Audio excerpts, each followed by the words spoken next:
Dicen que el tiempo lo cura todo, pero he descubierto que esa es una mentira generosa inventada por aquellos que jamás han sido desollados vivos por una persona que posee todas las cartas. Esas cartas invisibles y pesadas impresas con ceros y vergüenza. Soy una anciana ahora. Mis manos llevan la caligrafía de 73 años de fregar, zurcir y resistir. Y sin embargo, cuando cierro los ojos, sigo de pie en el centro de aquel vestíbulo de mármol, mis zapatos baratos rechinando levemente sobre un suelo que costó más que todos mis ahorros de toda una vida.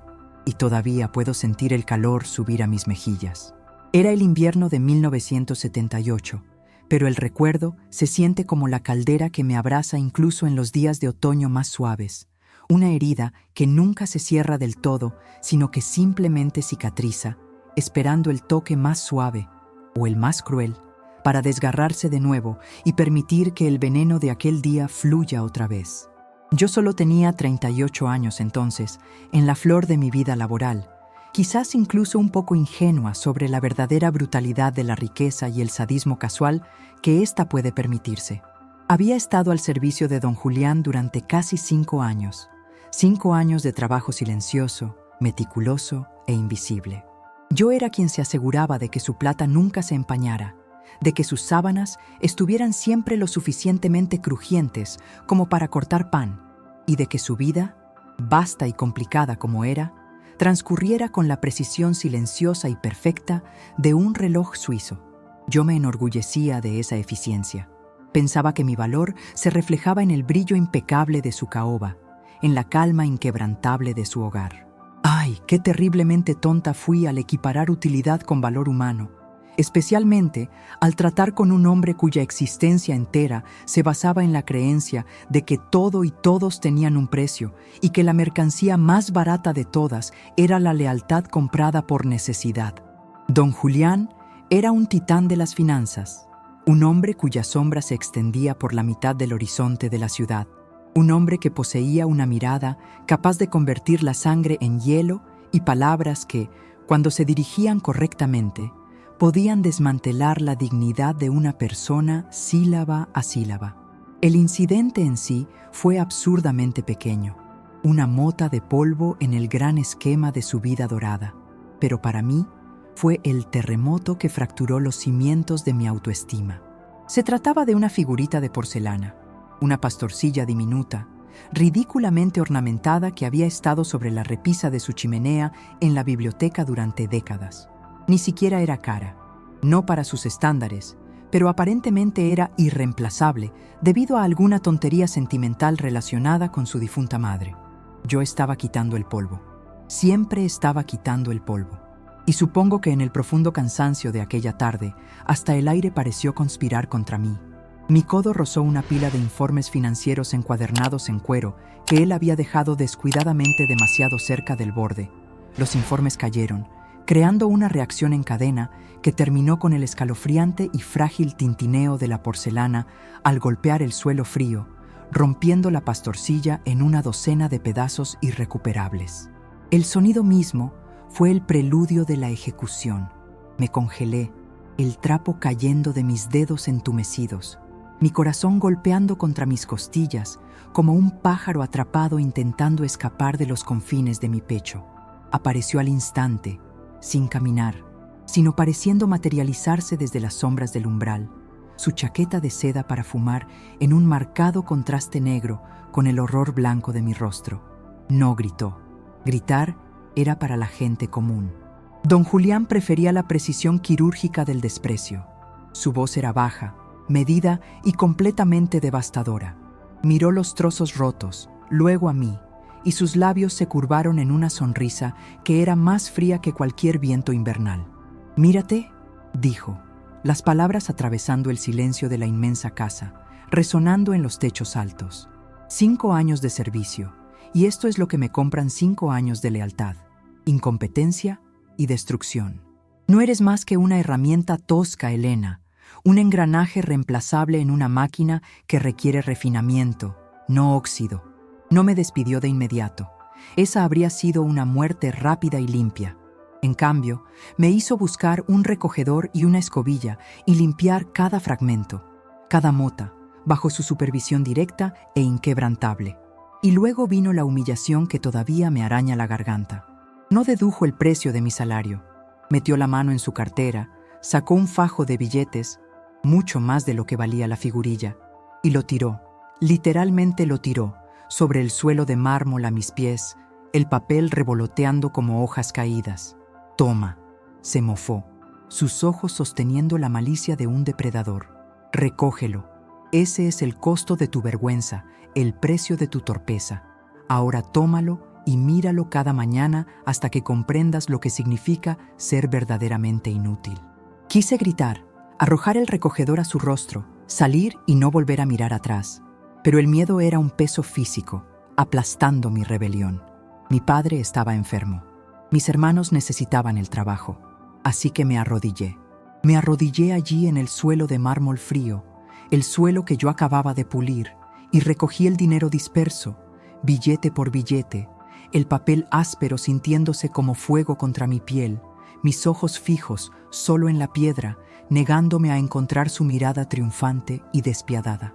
Ese recuerdo, la sensación de arrodillarme por dinero que sabía a bilis y derrota, ese fue el momento en que mi vida, tal como la conocía, se hizo añicos.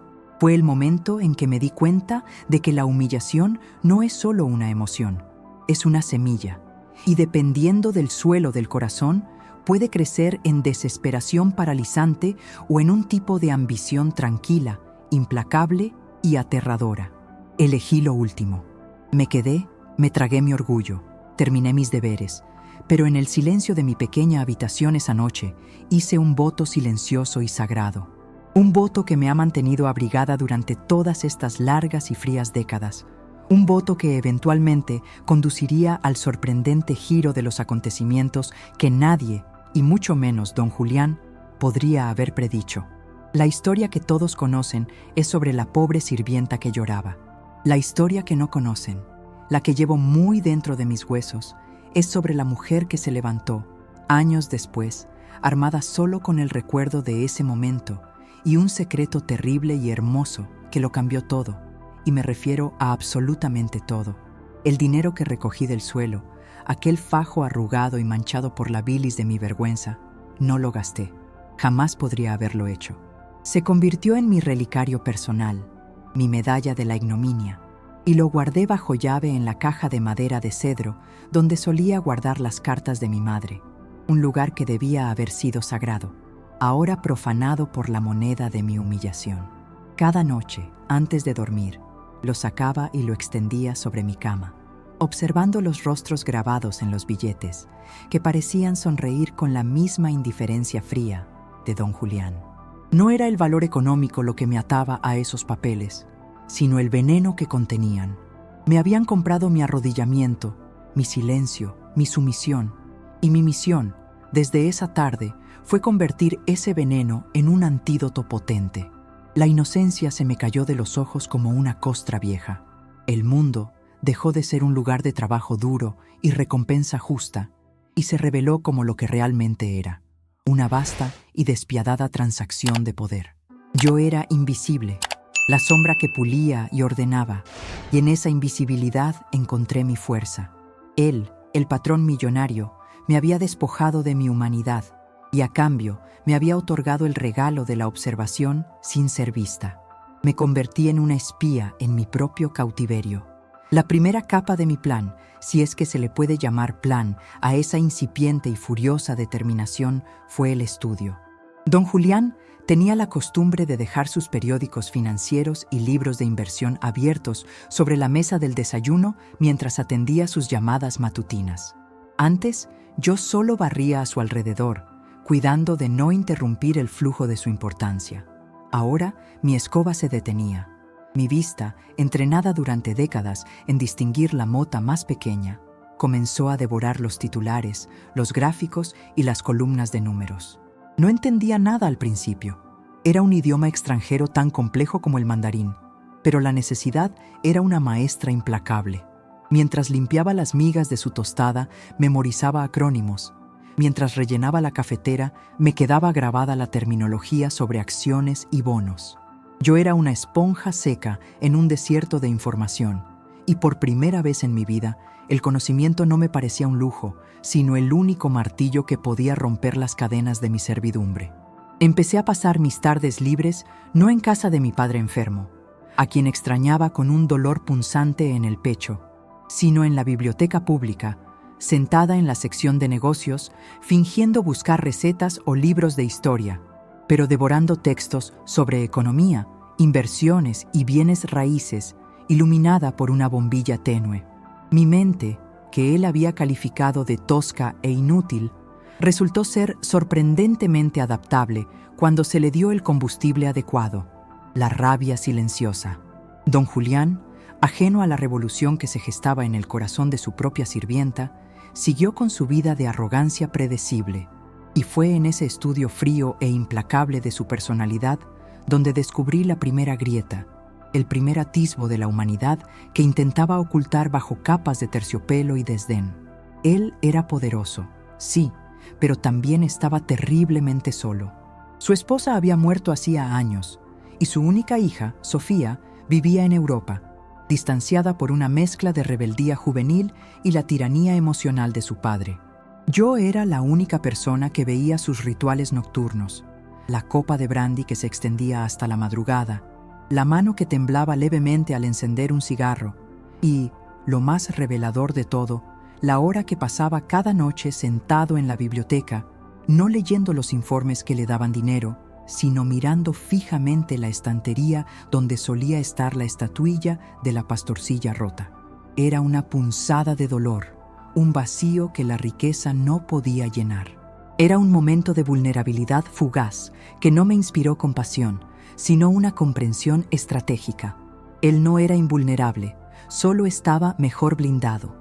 Y para derribar su armadura no necesitaba atacarlo con mis manos desnudas, sino apuntar a la única debilidad que el dinero no podía reparar: su relación rota con su hija, la única heredera de su vasto y complejo imperio. Comencé a escuchar de verdad. Sus llamadas telefónicas, que antes eran ruido de fondo, se convirtieron en pistas. Descubrí que Sofía no solo estaba distanciada, estaba financieramente aislada. Don Julián controlaba cada centavo, usándolo como palanca para forzar su regreso. Y en ese control obsesivo encontré una puerta. Sofía, sin saberlo, era mi única aliada potencial. Yo nunca podría enfrentarme a don Julián directamente. Él me aplastaría sin esfuerzo. Pero si yo podía entender las estructuras que sostenían su imperio, si podía encontrar una forma de comunicarme o incluso de influir en la única persona a la que él temía perder de verdad, la ecuación de poder cambiaría radicalmente. Mi posición de criada me permitía acceder a sus agendas, a sus notas de viaje, a los contactos de sus abogados, elementos que él consideraba insignificantes en manos de una sirvienta analfabeta, pero que para mí se convirtieron en planos detallados de la fortaleza que estaba destinada a asaltar. La tensión psicológica de vivir bajo su techo, sabiendo que yo era la única que veía su mapa de debilidades, era casi insoportable, pero también embriagadora. Me levantaba cada mañana no con la carga del servicio, sino con la adrenalina de la espía que se acerca a su objetivo. Cada billete que recogí del suelo se convirtió en un recordatorio silencioso. La vergüenza es un combustible excelente si tienes el estómago para digerirla. Y yo lo tenía. Había jurado que el próximo encuentro no sería yo arrodillada, sino él, de alguna forma que nadie esperaría. El secreto no estaba en el dinero que yo ganara, sino en el conocimiento que yo robara. La revelación más impactante de ese periodo de observación no fue financiera, sino de carácter. Descubrí una carta antigua, una reliquia de sus días universitarios, donde un joven don Julián le escribía a un amigo sobre su verdadero sueño: ser historiador, no financiero. Hablaba con pasión de las culturas antiguas, de un proyecto arqueológico abandonado por la presión de su padre. Este no era mi patrón despiadado, era un fantasma de un hombre que había vendido su alma por el poder. Y en esa venta entendí que mi venganza no debía ser económica, sino personal, íntima. Tenía que devolverle la humillación, pero no a través del dinero, sino a través de la destrucción de su ilusión de control total. Y para eso necesitaba un detonante, un nombre, una ubicación y una estrategia que nadie vería venir. Esa noche, Mientras limpiaba su escritorio, vi un documento. Un único documento que contenía una serie de números de cuenta bancaria en un paraíso fiscal. No eran sus cuentas principales, eran las de Sofía. Y la clave de acceso era la fecha de cumpleaños de la pastorcilla rota. En ese momento, la ambición se hizo tangible. Comprendí que la sorpresa no sería que yo me hiciera rica, sino que yo fuera la artífice de su última y más dolorosa pérdida, que, irónicamente, sería lo que más amaba. El juego acababa de comenzar, y yo, la sirvienta, tenía la jugada maestra. El descubrimiento de la clave de acceso, tan absurdamente simple, tan íntimamente ligada a la estatuilla de porcelana que había sido la herramienta de mi deshonra, no fue una coincidencia, fue una burla del destino. La fecha de cumpleaños de la pastorcilla rota, un secreto que solo conocía don Julián, demostró que incluso el hombre más poderoso, el que vivía resguardado tras muros de números y abogados, tenía un punto ciego, una sentimentalidad mal dirigida que se convertía en su talón de Aquiles. Esa noche, con el corazón latiéndome en la garganta y la luz tenue de una lámpara de aceite para no ser descubierta, me senté ante el viejo ordenador que don Julián usaba para sus juegos de ajedrez solitario y me convertí en una sombra tecleando en la oscuridad. El acceso a las cuentas de Sofía no era el objetivo final, era la llave maestra. Esas cuentas, congeladas y controladas, eran el lazo que mantenía a la hija atada al yugo financiero del padre. Mi venganza no podía ser simplemente robar. Eso me habría convertido en una criminal común, y mi objetivo no era la riqueza, sino la justicia poética. Yo buscaba la humillación simétrica, devolverle el golpe no con mi fuerza física o financiera, sino con mi intelecto, mi paciencia y mi comprensión íntima de sus debilidades. Mientras navegaba por los estados de cuenta de Sofía, un laberinto de cifras y transferencias retenidas, me encontré con un torrente de dudas internas que amenazaron con ahogarme. ¿Estaba yo, al manipular el destino de la hija, descendiendo a la misma bajeza moral de don Julián? Sofía no me había hecho nada. Era, de hecho, una víctima silenciosa de su padre. Pero entonces, como un ancla que me devolvía a la realidad de mi propósito, la mano se me fue al bolsillo donde, incluso después de un año, aún guardaba un billete de aquel fajo arrojado. Sentir el papel áspero me trajo de vuelta la imagen de la alfombra fría, de la mirada de desprecio de don Julián, de la necesidad que me obligó a arrodillarme, y el momento de vacilación se disolvió en una determinación helada. Lo que yo estaba haciendo no era robar a Sofía, era liberarla, usando las propias armas de su padre. Yo me convertiría en el conducto, el puente inesperado que uniría a la heredera con su propio patrimonio, privando a don Julián de su palanca de control. Pero la jugada tenía que ser más elegante que una simple transferencia. Mi plan se cristalizó en un solo objetivo: no solo liberar las cuentas de Sofía, sino financiar el sueño de la otra persona que don Julián había destruido, su yo, joven y apasionado. Recordé la carta sobre su deseo de ser historiador, el proyecto arqueológico abandonado. Descubrí que Sofía, curiosamente, estudiaba historia del arte en Florencia. La conexión se volvió gloriosa. El golpe de gracia debía ser doble: darle a Sofía no solo su dinero, sino el propósito que el padre había reprimido en sí mismo. Usé mis conocimientos autodidactas en finanzas y mi acceso a sus viejas agendas para localizar los contactos del proyecto arqueológico en el que don Julián había soñado participar en su juventud. Me tomó meses de trabajo nocturno y códigos de cifrado rudimentarios, robados de manuales técnicos que encontré en la biblioteca, para reestructurar las cuentas de Sofía, no para enviar el dinero directamente, sino para crear un fondo fiduciario anónimo en Suiza. El nombre de ese fondo: el legado de la pastorcilla. La tensión se hizo insoportable. Cada día era una cuerda floja entre mi deber de sirvienta y mi labor de saboteadora financiera. El pulido de los candelabros se sentía como un ritual hipócrita. Don Julián, ajeno, me miraba con la misma condescendencia ciega.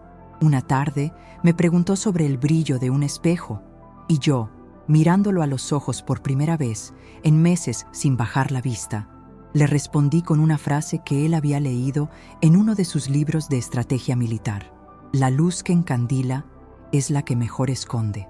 Él no entendió la profunda ironía de mis palabras. Solo sonrió con superioridad ante la supuesta sabiduría popular de su criada.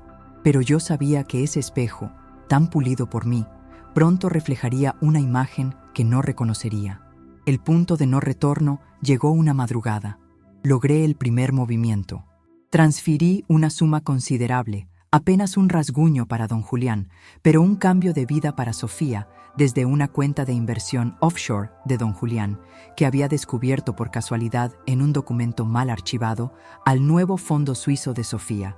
La transferencia se disfrazó como un pago de servicios de consultoría a una empresa fantasma. Mi corazón latía tan fuerte que pensé que don Julián, durmiendo 3 pisos más arriba, podría escucharlo. El éxito no me trajo alegría, sino una profunda y tranquila satisfacción. Había demostrado que no necesitaba su riqueza, solo su sistema. Yo, la mujer que limpiaba sus desechos, había manipulado sus estructuras financieras complejas y nadie, absolutamente nadie, lo había detectado. A partir de ese momento, la escalada fue inevitable. Mi objetivo no era solo liberar a Sofía, sino usar su liberación para desmantelar la única cosa que don Julián valoraba más que el dinero, su reputación de control omnisciente. El plan final no era solo una venganza, sino una lección de humildad, una que debía ser pública y dramática. Comencé a recopilar no solo datos financieros, sino los pequeños secretos personales que don Julián había coleccionado a lo largo de los años. Favores políticos, deudas ocultas, pequeñas traiciones. Sabía que la sorpresa final no sería el colapso financiero. Él era demasiado rico para eso, sino el colapso moral y emocional orquestado por la persona que él había juzgado como verdaderamente inútil. El momento estaba cerca, y la anticipación era un elixir tan potente como el mejor brandy que él bebía para ahogar su soledad. Me había convertido, sin que nadie lo supiera, en la araña sentada en el centro de su propia y compleja telaraña. La humillación me había enseñado a no buscar refugio, sino a convertirme en el cazador silencioso. El siguiente paso, el más arriesgado, era revelar la existencia del fondo a Sofía, y para eso necesitaba salir de las sombras. El riesgo se convirtió en mi aire. Después de establecer el fondo, el legado de la pastorcilla, sabía que mi anonimato total era insostenible si quería que el golpe final tuviera el impacto emocional necesario. El dinero por sí solo era una solución a medias. El objetivo era la humillación simétrica, y eso requería una revelación. Necesitaba que Sofía no solo recibiera su herencia retenida, sino que comprendiera la compleja red de manipulación de su padre, y que fuera testigo de cómo la mujer que él consideraba desechable era quien le abría la jaula dorada. Mi primer contacto con Sofía fue una obra de arte en sí misma, una coreografía de paranoia y precisión. Utilicé una cuenta de correo electrónico encriptada, conectada a una red pública a kilómetros de la mansión, y mi mensaje inicial fue una línea de cebo cuidadosamente calculada para no asustarla, sino para intrigarla y, sobre todo, para establecer mi credibilidad de una forma que anulara toda duda. Usted ama las ruinas antiguas, señorita. Hay un proyecto en Grecia, olvidado, que su padre enterró hace 40 años. Necesita un mecenas que entienda el valor del pasado. El dinero que necesita está disponible. Pregunte por la fecha de la pastorcilla. Su padre tiene la llave, pero no la voluntad. La respuesta de Sofía tardó 3 días en llegar, y en esos días, cada vez que veía a don Julián, me sentía como un cable a punto de romperse. Él me miraba y yo pensaba, si supiera la bomba que llevo dentro, la que he sembrado bajo sus cimientos, su cara se descompondría de puro terror. Su arrogancia era mi escudo. La respuesta de Sofía era predecible. Escepticismo mezclado con una punzada de curiosidad por la mención del proyecto en Grecia, algo que ella misma había investigado en sus estudios de arte. Me exigió pruebas, y fue en ese momento que la humillación de don Julián se convirtió en mi arma más afilada. Le envié el extracto escaneado de la cuenta suiza, borrando cualquier rastro que pudiera llevar a mí, junto con la clave de acceso y una nota que decía: pregúntele a su padre por qué la clave de su liberación es el cumpleaños de la pieza de porcelana que la criada rompió en 1978. Esa referencia íntima y dolorosa fue el disparador mental que la obligó a creer. Ella sabía de la figurita, de la histeria de su padre, pero jamás había conocido la fecha. La confrontación de Sofía con don Julián por el significado de esa fecha, por la manipulación de su dinero a través de un código tan personal, fue la primera explosión que resonó en los muros de la mansión. Sentí el temblor desde mi pequeña habitación de servicio. Oí gritos, algo que jamás había ocurrido en esa casa de silencio y protocolo. Don Julián gritaba, no de rabia, sino de confusión y traición. Sabía que alguien había invadido su santuario más secreto. La tensión en la casa se hizo palpable. El silencio ahora era denso, cargado de sospecha. Don Julián comenzó a revisar obsesivamente sus papeles, a cambiar códigos y a despedir personal, buscando la grieta en su seguridad. Pero él solo buscaba a un socio de negocios desleal, a un hacker anónimo, nunca a la mujer que le servía el café. Mientras tanto, yo preparaba mi salida. Había estado ahorrando cuidadosamente durante años, mucho antes de la humillación, y aunque mis ahorros eran modestos, eran míos. Había comprado un pequeño apartamento con la renta de mi hermana en las afueras, lejos de la ciudad, un lugar tranquilo para la vejez que se acercaba. Mi venganza no me iba a costar mi futuro. La lección que él me había dado, la de la necesidad y la supervivencia, la había aprendido bien. Yo era la maestra de mi propia subsistencia. En un momento de introspección, sentada en la cocina mientras la casa estaba sumida en el caos de la desconfianza, me permití un flashback coherente. No solo recordé el dolor de arrodillarme, sino la imagen de mi padre, pálido y débil, la noche antes de su muerte. Él me había dicho, Elena, nunca te doblegues, aunque te obliguen a arrodillarte. La verdadera fuerza está en levantarse y no olvidar por qué te caíste. Esa memoria me dio el último empujón moral. Esto no era solo venganza, era honrar la dignidad que don Julián había intentado robarme. Y al liberar a Sofía, estaba liberando al fantasma del hombre que don Julián pudo haber sido. El historiador que valoraba la belleza sobre el balance de cuentas. La conversación final con Sofía, aún anónima, fue por teléfono, a través de una cabina pública. Ella me llamó al número que le había dejado, con una voz temblorosa, mezclando el pánico con la admiración. Me preguntó quién era yo. Le dije que era alguien que sabe lo que significa el mármol frío. Le expliqué que el proyecto arqueológico en Grecia, financiado por el legado de la pastorcilla, no era solo para ella, sino para redimir el espíritu de su padre que él había matado. Le pedí una única cosa a cambio de la verdad, que revelara la fuente de su nueva fortuna, la historia de la clave y de su liberación, no a la prensa, sino en una cena de gala que don Julián estaba organizando para celebrar un acuerdo financiero importante. Una cena llena de socios, políticos y la élite que validaba su existencia. El plan final estaba activado. Había transferido el conocimiento, el dinero y la estrategia a Sofía. Ella, sin saber que hablaba con la antigua sirvienta que le pulía los zapatos, se había convertido en mi marioneta involuntaria, el ejecutor de la justicia poética. Esa noche, regresé a la mansión con una calma que aterraba. Empaqué mi maleta, dejando sobre mi cama el fajo de dinero arrugado que recogí del suelo, con una nota dirigida a don Julián. Considere esto su propina, patrón. No la gasté. El juego de la humillación estaba a punto de terminar, y lo que sucedería después, la revelación pública en el salón de mármol, sorprendería a todos. El día de la gala se levantó con un sol implacable, pero la mansión estaba envuelta en una fiebre de actividad nerviosa que contrastaba con la arrogante calma de don Julián.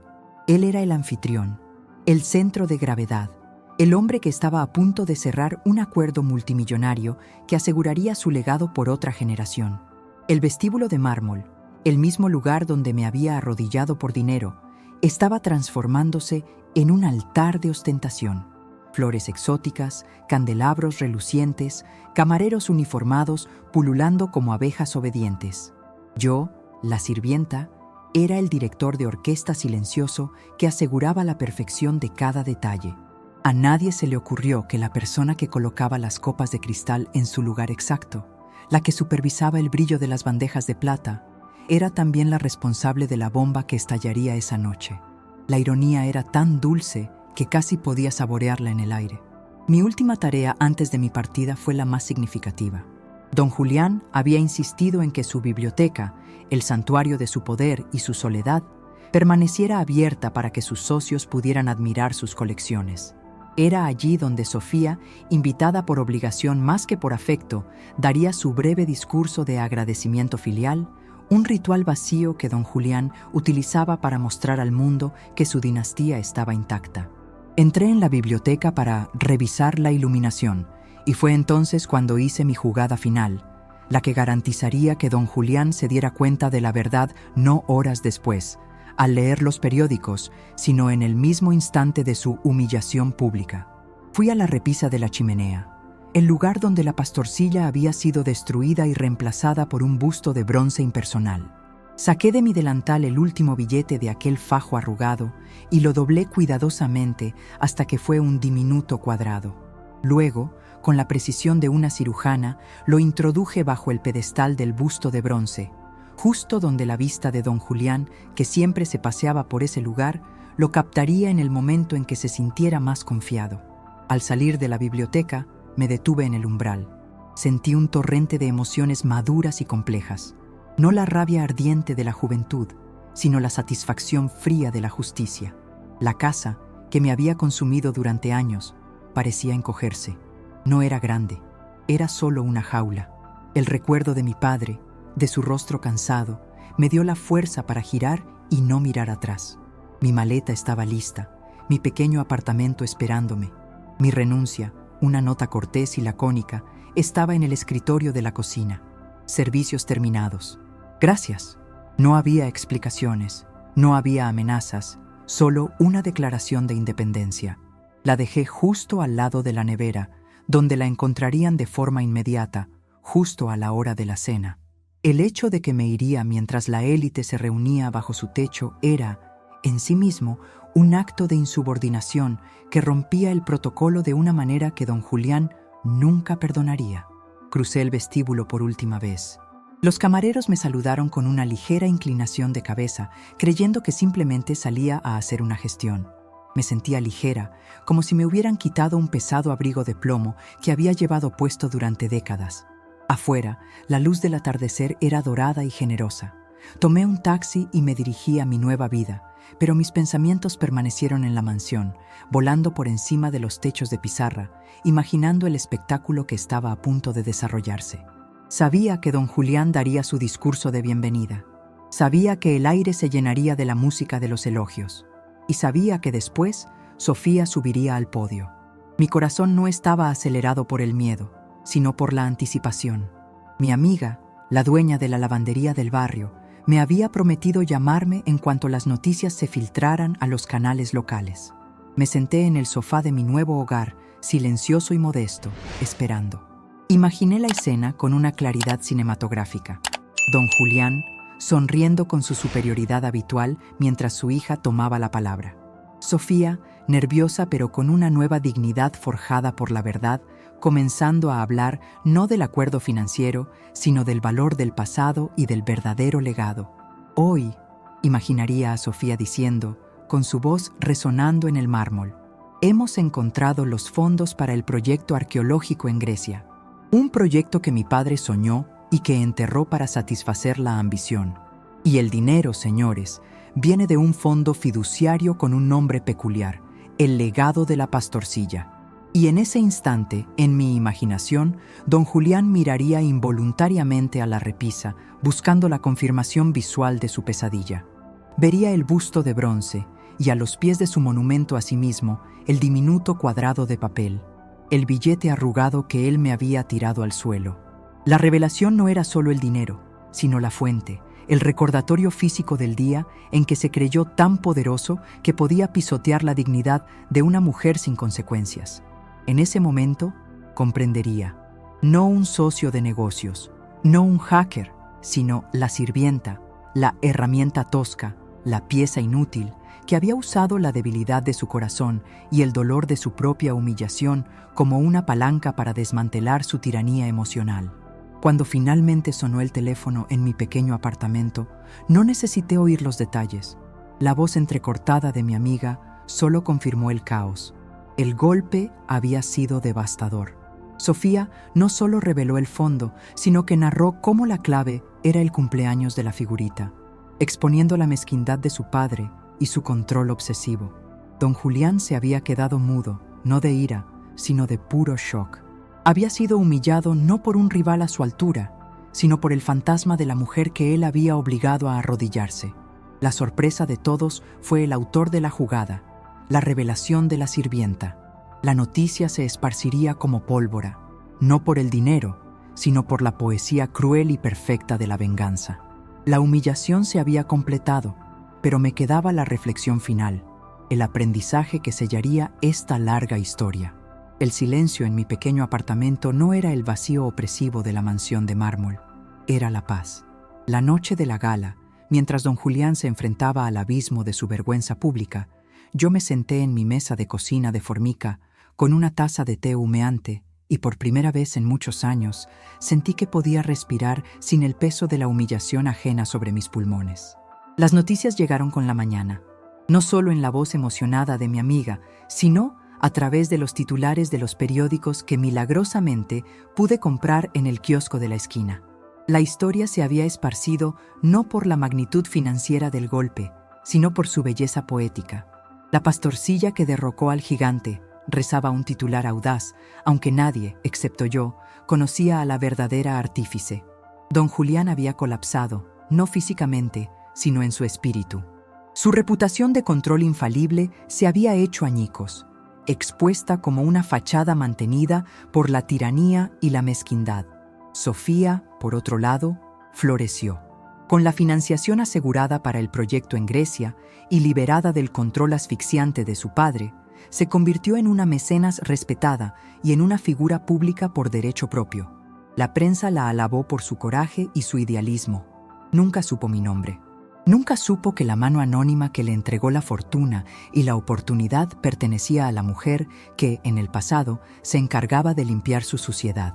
Y esa ignorancia era la parte más dulce de mi victoria. No buscaba reconocimiento, buscaba justicia privada.